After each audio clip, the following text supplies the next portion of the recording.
पराग ने अनुपमा को धक्का मार के निकाला अपने घर से बाहर। ये देखकर राही हुई हैरान। जी हाँ दोस्तों, कोठाई हाउस का माहौल इन दिनों शादी की तैयारियों से गुलजार था, लेकिन इस रौनक के बीच एक ऐसा तूफान आने वाला था जो न केवल रिश्तों को झकझोर देगा, बल्कि सच और झूठ के बीच की दीवारों को भी तोड़ डालेगा। अनुपमा अपने दिल में ढेर सारी उम्मीदों और सम्मान के साथ बाऊजी और लीलाबा के साथ अंश और प्रार्थना के शादी का शगुन लेकर कोठारी हाउस पहुंचती है, लेकिन उसे यह बिल्कुल भी अंदाजा नहीं होता कि वहां उसकी आत्मा को चीर देने वाला व्यवहार उसका इंतजार कर रहा है।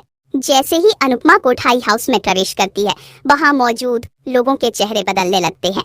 अनुपमा की सादगी और सच्चाई हमेशा कुछ लोगों की आंखों में चुभती आई है, और आज तो मानो किसी को मौका मिल गया हो उसे नीचा दिखाने का। सबसे पहले राही सामने आती है और तीखे लहजे में कहती है, आप यहाँ क्यों आई हैं? कोई जरूरत नहीं थी आपकी यहाँ आने की, आप यहाँ से चली जाइए। यह सुनकर अनुपमा एक पल के लिए चौंक जाती है, लेकिन वह कुछ नहीं कहती। वह सिर्फ मुस्कुराकर शगुन की थाली आगे बढ़ाती है, लेकिन तभी एक बड़ा झटका लगता है। ख्याति गुस्से से तमतमाते हुए आगे बढ़ती है और गुस्से में अनुपमा को जोर से धक्का मार देती है। अनुपमा संतुलन खो देती है और जमीन पर गिर जाती है। सब कुछ मानो एक पल के लिए थम जाता है। लीलाबा और बाऊजी हक्का बक्का रह जाते हैं और कुछ मेहमान चुपचाप ये तमाशा देख रहे होते हैं। लेकिन जो सबसे चौंकाने वाला दृश्य होता है वह तब सामने आता है जब राही, जिसने अभी अभी अनुपमा को ताने मारे थे, दौड़ती हुई अनुपमा की ओर जाती है और उसे उठाने की कोशिश करती है। उसकी आंखों में चिंता साफ झलक रही होती है। यह देखकर ख्याति और मोटीबा सन्न रह जाती है। उन्हें डर सताने लगता है कि कहीं राही का दिल फिर से अनुपमा के लिए न पिघल जाए। उन्हें लगता है कि अगर ऐसा हुआ तो उनका खेल पूरी तरह खत्म हो जाएगा, क्योंकि राही अगर अनुपमा के साथ हो गई तो उनकी सारी साजिशें बेनकाब हो जाएंगी। इसी डर के चलते ख्याति और मोटीबा फिर से राही के मन में जहर घोलने लगती है। वे उसे याद दिलाती हैं कि अनुपमा ही उसके बचपन की सबसे बड़ी तकलीफ है, वही जिसने उसे छोड़ा था, वही जिसकी वजह से उसे अपनापन कभी मिला ही नहीं। राही के मन में चल रही जद्दोजहद को वे एक बार फिर से नफरत की आग में झोंकने की कोशिश करती है। इस बीच अनुपमा अपने कपड़े झाड़ती है और शांतिपूर्वक उठकर खड़ी हो जाती है। उसकी आंखों में एक गहरा दर्द है, लेकिन चेहरा अब भी मजबूत है।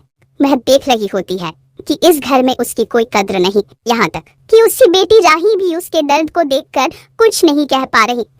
ये सब देखकर अनुपमा का दिल टूट जाता है। वह समझ जाती है कि इस घर में उसकी इज्जत की कोई कीमत नहीं, और शायद कुछ रिश्ते सिर्फ नाम के रह गए हैं। अनुपमा चुपचाप वहाँ से निकल जाती है। नीलाबा और बाऊजी उसे रोकने की कोशिश करते हैं, लेकिन वह नम आंखों से कहती है, अब और नहीं बाऊजी, अब नहीं। मैंने हर बार सबके लिए सोचा, लेकिन आज मैंने खुद को टूटते हुए देखा है। अब मैं सिर्फ अपने लिए सोचूंगी। ये शब्द सुनते ही बाऊजी की आंखें भर आती हैं और लीलाबा भी शर्मिंदा सी खड़ी रह जाती है। घर लौटकर अनुपमा खुद को समेटने की कोशिश करती है, लेकिन अंदर से वह टूट चुकी होती है। फिर भी वह हार मानने वालों में से नहीं है। वह ठान लेती है कि चाहे कुछ भी हो जाए, वह अपने डांस ग्रुप को फाइनल में जिता कर रहेगी। यही नहीं, वह अब अंश और प्रार्थना की शादी की पूरी जिम्मेदारी भी अपने सिर पर ले लेती है। वह जानती है कि ख्याति और गौतम जैसे लोग इस शादी में भी अड़चन डालने की कोशिश करेंगे, लेकिन अब अनुपमा पूरी तरह तैयार है। एक ओर वह डांस की प्रैक्टिस में जुट जाती है, तो दूसरी ओर वह अंश और प्रार्थना की शादी की तैयारियों में खुद को झोंक देती है। अपनी टीम के सदस्य को वह मोटिवेट करती है, हर छोटी बड़ी कमी को खुद ठीक करती है। वह चाहती है कि इस बार जीत सिर्फ डांस की न हो, बल्कि आत्मसम्मान की हो, उस माँ की हो जिसे उसकी ही बेटी ने अस्वीकार कर दिया। इस दौरान गौतम भी चुप नहीं बैठता। उसे अंदेशा हो जाता है कि अनुपमा उसकी साजिशों से वाकिफ हो चुकी है। वह ख्याति और मोटीबा से मिलकर फिर से एक नई साजिश रचता है, ताकि अनुपमा को फाइनल से बाहर करवा सके। लेकिन अब की बार अनुपमा पहले जैसी नहीं है। वह हर चाल को भांप लेती है और एक एक कर गौतम के सारे पत्ते फेल करती जाती है। राही भी इस बीच अंदर ही अंदर एक उलझन से जूझ रही होती है। वह अपने दिल की सच्चाई जानती है कि अनुपमा उसकी माँ है, जिसने उसके लिए बहुत कुछ सहा है। लेकिन ख्याति और मोटीबा की बातें और बचपन की अधूरी परछाइयां उसके दिल को साफ नहीं होने देती। लेकिन जब वह देखती है कि अनुपमा अकेली अपने बल पर सब कुछ संभाल रही है, टूटती नहीं, तब उसके अंदर भी एक बदलाव की शुरुआत होती है। फाइनल की रात आती है। स्टेज पर अनुपमा की टीम अपनी प्रस्तुति देने वाली होती है। सबकी निगाहें उसी पर टिकी होती हैं और तब शुरू होता है वह जादू जो केवल एक सच्ची कलाकार ही कर सकती है। अनुपमा अपने दर्द, अपने संघर्ष और अपने आत्मसम्मान को नृत्य के माध्यम से शब्दों में ढाल देती है। हर थिरकती हुई चाल, हर आंखों का इशारा मानो एक कहानी कहता है, एक माँ की कहानी जो हर बार टूटी लेकिन फिर भी खड़ी हुई। प्रदर्शन खत्म होते ही पूरा हॉल तालियों से गूंज उठता है। जजेस के चेहरे पर भाव होते हैं, गर्व के, सम्मान के, और जब विजेता के नाम की घोषणा होती है तो सबकी धड़कनें थम जाती हैं। इस बार की डांस प्रतियोगिता की विजेता है अनुपमा और उनकी टीम। पूरा मंच तालियों से गूंज उठता है। लेकिन इसी बीच मीडिया वाले राही से सवाल पूछने लगते हैं, क्या आपको अपनी माँ पर अब गर्व है? राही कुछ नहीं कहती, बस मंच पर जाकर अनुपमा के सामने खड़ी हो जाती है और उसके पैरों में गिरकर माफी मांगने लगती है। यह दृश्य सबको भावुक कर देता है, लेकिन अनुपमा कुछ कहती नहीं। वह जानती है कि यह माफी असली है, यह वक्त ही बताएगा। लेकिन ख्याति और मोटिबा के चेहरे पर हवाइयां उड़ने लगती हैं। उनका खेल अब बिखरता नजर आता है। वे गुस्से में मंच से उतरकर बाहर चली जाती है। लेकिन अब अनुपमा के चेहरे पर आत्मविश्वास है। एक माँ, एक कलाकार और एक इंसान के रूप में उसकी जीत हो चुकी है। और यही है अनुपमा की असली कहानी, जहाँ हर चोट उसे और मजबूत बनाती है और हर हार उसे एक नई जीत की ओर ले जाती है। कोठारी हाउस में भले ही रौनक हो, लेकिन उस रौनक के पीछे एक अजीब सी खामोशी धीरे धीरे सबको निगलने को तैयार बैठी थी। अंश और प्रार्थना की शादी का माहौल भले ही खुशियों से भरा हुआ दिख रहा था, लेकिन इस शादी में भावनाओं की लड़ाई भी चल रही थी। एक तरफ अनुपमा जो अपनी माँ होने की जिम्मेदारी पूरी कर रही थी, और दूसरी ओर राही जिसकी आंखों में अब भी अपनी माँ के लिए उलझन और गुस्से की परतें थी। लेकिन उस शाम के बाद जब अनुपमा ने कोठारी हाउस में अपमान झेला और फिर चुपचाप वहां से निकल गई, हर किसी के भीतर कुछ न कुछ टूट चुका था। अनुपमा ने घर लौटने के बाद खुद को समेटा, लेकिन इस बार वह सिर्फ आंसू नहीं बहा रही थी, वह एक फैसला ले चुकी थी। अब वह और टूटेगी नहीं। अब वह किसी की माफी या स्वीकृति की मोहताज नहीं रहेगी। वह जान चुकी थी कि कुछ रिश्ते अब उसके अपने नहीं रह गए हैं, और जब साथ चलने वाले ही ठोकर मारने लगे तो अपने रास्ते खुद ही बनाने पड़ते हैं। अंश और प्रार्थना की शादी को लेकर वह और ज्यादा सतर्क हो गई थी, क्योंकि उसे पता था कि ख्याति, गौतम और मोटिबा कोई ना कोई अड़चन जरूर डालेंगे। दूसरी ओर राही उस शाम को बार बार याद कर रही थी। उसने देखा था कि कैसे उसकी माँ उसे देखती रही, लेकिन एक शब्द नहीं कहा। वह देख रही थी कि अनुपमा को सबसे ज्यादा चोट उस वक्त लगी जब राही ने उसका साथ नहीं दिया, और अब जब वह अपनी माँ के संघर्ष को दूर से देख रही थी तो एक अजीब सी बेचैनी उसके भीतर घर कर रही थी।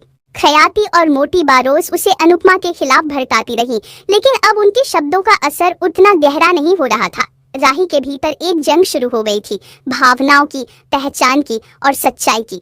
इस बीच अनुपमा ने अपनी डांस टीम के साथ दिन रात एक कर दिए। हर स्टेप में उसने अपना अनुभव, अपना दर्द और अपना जज्बा उड़ेल दिया। टीम के बाकी सदस्य भी उसकी लगन से प्रेरित हो गए। अनुपमा सिर्फ एक प्रतियोगिता नहीं जीतना चाहती थी, वह खुद को साबित करना चाहती थी। एक माँ के तौर पर, एक औरत के तौर पर और एक कलाकार के तौर पर। वो चाहती थी कि लोग उसकी कहानी को उसकी प्रस्तुति के जरिए समझें, वो कहानी जो हर किसी की आंखों से ओझल कर दी गई थी। गौतम जो अब तक खामोशी से सारी साजिशों को अंजाम दे रहा था, अब बेचैन होने लगा था। उसे डर था कि अनुपमा अगर यह मुकाबला जीत गई तो सिर्फ मंच पर नहीं बल्कि पूरे परिवार में उसकी स्थिति मजबूत हो जाएगी। वह ख्याति और मोटिबा से मिलकर एक आखिरी चाल चलता है। प्रतियोगिता के दिन अनुपमा की टीम को स्टेज से हटवाने की साजिश। लेकिन अनुपमा अब पहले जैसी नहीं रही थी। वह हर संभावित धोखे और चाल को भांप चुकी थी। उसने पहले ही अपनी टीम को हर आपात स्थिति के लिए तैयार कर रखा था। जब गौतम की चाल नाकाम होती है तो वह बौखला जाता है। फाइनल की रात आती है। पूरा शहर इस मुकाबले को देखने के लिए उत्साहित होता है। मीडिया, परिवार और दर्शकों की आंखें उसी मंच पर टिकी होती हैं जहां अनुपमा अपनी टीम के साथ प्रस्तुति देने वाली होती है। राही भी दर्शकों के बीच बैठी होती है, खामोश, लेकिन भीतर ही भीतर एक तूफान से जूझती हुई। अनुपमा जब मंच पर आती है तो उसके चेहरे पर एक विचित्र शांति होती है। वह जान चुकी है कि यह सिर्फ एक प्रस्तुति नहीं, यह उसके जीवन की परीक्षा है। संगीत शुरू होता है और अनुपमा की आंखों में वह सारी पीड़ा, सारा संघर्ष और सारा प्रेम उतर आता है। उसके हर कदम, हर मुद्राएं और हर भाव में एक कहानी छिपी होती है, त्याग की, आत्मबल की और उस प्रेम की जिसे किसी ने समझने की कोशिश नहीं की। दर्शक मंत्रमुग्ध होकर उसकी प्रस्तुति देखते हैं। जब नृत्य समाप्त होता है तो पूरा हॉल तालियों से गूंज उठता है। कई लोगों की आंखें नम हो जाती हैं। जजों के चेहरे पर स्पष्ट होता है उन्होंने सिर्फ एक कलाकार को नहीं देखा, उन्होंने एक पूरी कहानी महसूस की है। और जैसे ही विजेता की घोषणा होती है, इस बार की विजेता है अनुपमा और उनकी टीम, पूरा हॉल खड़ा होकर तालियां बजाने लगता है। राही की आंखों से अनायास आंसू बहने लगते हैं। वह खुद को रोक नहीं पाती और मंच की ओर बढ़ती है। मंच पर पहुंचकर वह अनुपमा के सामने खड़ी हो जाती है और बिना कुछ कहे उसके पैरों में गिर जाती है। माँ, मुझे माफ कर दो। वह फूट फूट कर रोने लगती है। कैमरे चारों तरफ घूम रहे होते हैं। हर चैनल इस दृश्य को कैद कर रहा होता है। ख्याति और मोटीबा मंच के किनारे पर खड़े ये सब देख रही होती हैं। उनकी आंखों में अविश्वास और गुस्सा भर जाता है। वे बिना कुछ कहे गुस्से में वहां से चली जाती हैं। लेकिन अनुपमा, जो अभी अभी जीवन की सबसे बड़ी जीत हासिल कर चुकी थी, शांत खड़ी होती है। वह राही को उठाती है लेकिन कुछ नहीं कहती। वह जानती है कि यह माफी सच्ची है या नहीं, इसका जवाब वक्त देगा। लेकिन इस वक्त वह सिर्फ अपनी जीत को महसूस करना चाहती है। वो जीत जो सिर्फ ट्रॉफी तक सीमित नहीं है, बल्कि उसकी आत्मा की पुनरुत्थान है। शादी की तैयारियों का माहौल अब एक नए रंग में रंग गया था। कोठारी हाउस में अनुपमा की बातों को अब नजरअंदाज नहीं किया जा रहा था। बाऊजी और लीलाबा ने खुलकर उसका साथ देना शुरू कर दिया था।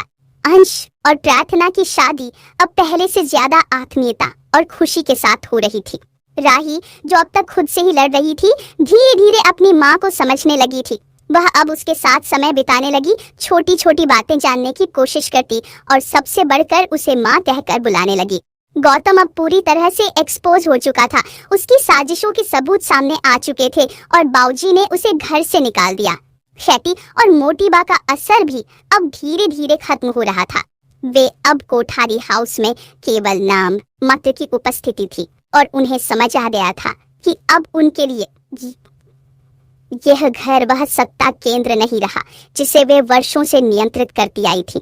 अनुपमा, जिसने अपमान, अस्वीकार और घृणा के दौर देखे थे, अब एक नई सुबह देख रही थी। उसके लिए यह सिर्फ बाहरी जीत नहीं थी, यह उसकी आत्मा की पुष्टि थी कि वह सही थी, सच्ची थी और सबसे महत्वपूर्ण वह खुद के लिए खरी होने लायक थी। राही का लौट आना, अंश की शादी का सफल आयोजन और अपनी टीम के साथ फाइनल जीतने के बाद अब अनुपमा का जीवन एक नए अध्याय की ओर बढ़ रहा था, जहां वो सिर्फ दूसरों की नहीं, अपनी भी सुनने लगी थी।